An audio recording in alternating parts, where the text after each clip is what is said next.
Some decades manifest their very selves in the form of interiors. It's hard to conjure up an image of the 1970s that doesn't involve shag pile carpets and brown swirly wallpaper, for example. What of the teenies, then? We round up what might one day be considered the classic styles of the decade, and predict what they might be swapped out for in the 2020s. Millennial pink for blue. That shade of pepto-bismol pink was everywhere in the latter part of the 2010s, but it's now all about the much more grown-up classic blue, which was just named Pantone Color of the Year for 2020. Bare bulbs for rooflights. The hanging, shadeless bulbs known as Edison bulbs once gave your home a rustic, warehouse feel, but now they're all over your co-working office too. It's time to move on. The natural illumination offered by rooflights and lightwells is extremely popular at the moment, says Nick Stuttard, co-founder of designer London Projects.Metro. Tiles for huge tilesMassive tiles up to 3 meters wide were a hit at this year's design festivals, says Alice Simmons of Make architects.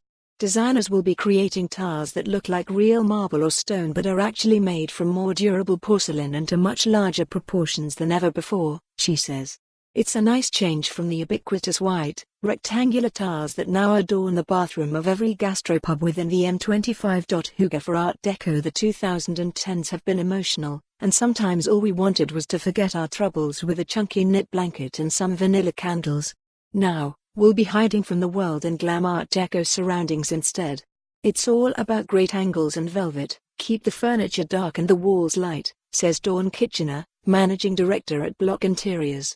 This vintage look will be complemented by the resurgence of curves, in everything from sofas to staircases. Macrame for fancy details. Macrame was the way to add a bit of boho charm to a room in the 2010s.